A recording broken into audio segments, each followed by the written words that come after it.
You know that dream of opening your own coffee shop? We're going to pull back the curtain on that dream today. We're going to get into the hard numbers, the real-world challenges, and the trends that are completely changing the business of brewing. I mean, who hasn't, right? You can just picture it. The comfy chairs, that amazing smell of fresh espresso, knowing all your regulars by name, it is such a powerful idea. But turning that vibe into a business that actually pays the bills, well, that is a completely different game. And it all starts with one simple question.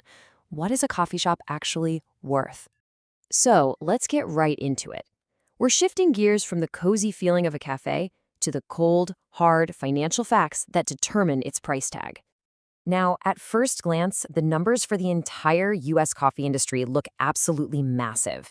We're talking over $78 billion in revenue, billions in profits, billions in wages. It's a giant, right? But buried deep inside all this data is one little number that tells a much, much more complicated story. 1%. That's it. That single number tells you almost everything you need to know. This is not some booming, high-growth tech sector. It's a mature, crowded, and incredibly competitive market. And when things are that tight, every single dollar, every decision, it all counts. Okay, so if the whole industry is that competitive, how in the world do you figure out the value of just one single shop? Well, it's not just a guessing game. There are some standard, tried-and-true formulas that everyone from buyers to banks relies on. All right, let's break this down because it's not as scary as it looks. There are basically three main ways to put a price on a coffee shop. First, you can look at its earnings using a thing called EBITDA. Just think of that as the shop's raw profit before the accountants and the taxmen get involved. You usually multiply that number by 3 or 4. The second way is way simpler. You just take a slice of the shop's total annual sales. And the third looks at what's called seller's discretionary earnings. That's basically the total cash benefit an owner gets from the business.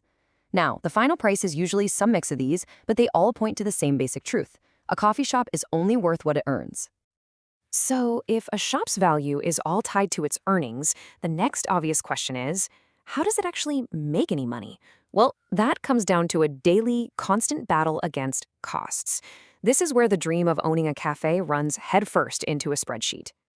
This is so fascinating. This chart shows you exactly where every single dollar of revenue goes.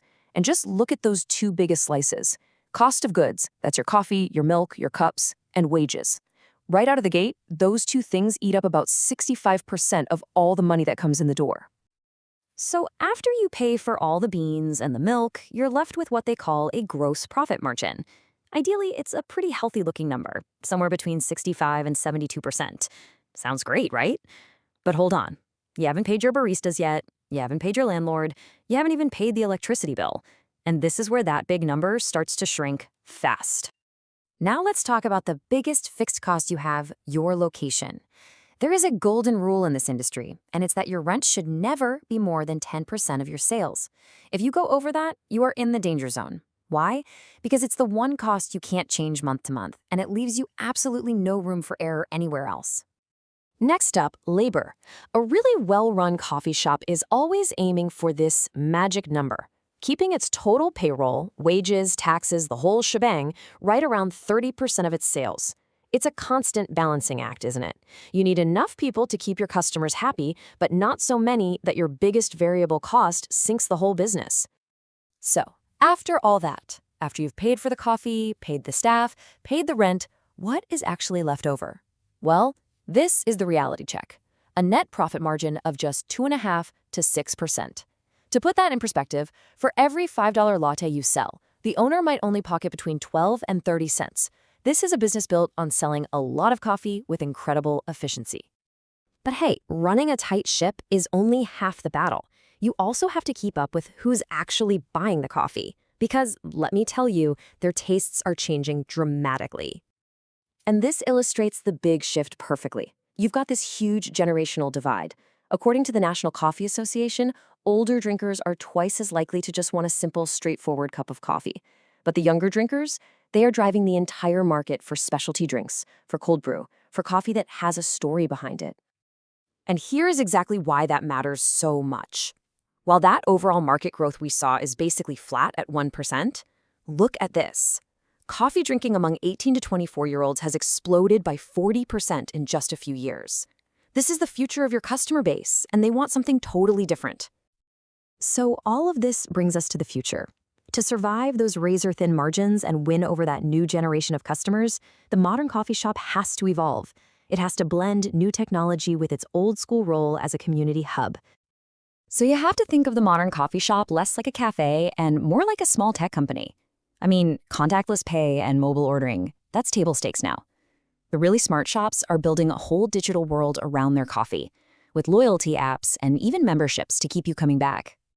But, and this is so important, with all of this talk about tech, we cannot forget the original reason coffee shops exist. This quote just nails it. At its heart, a coffee shop is a place for people to gather. And even as convenience becomes king, that fundamental human need for a third place that isn't work and isn't home, that's more powerful than ever. And that really leaves us with the big question for anyone still holding on to that coffee shop dream. What's the right path forward? Is it to become this super efficient, tech-driven machine for convenience? Or is the real value in doubling down on being that irreplaceable cornerstone of the community?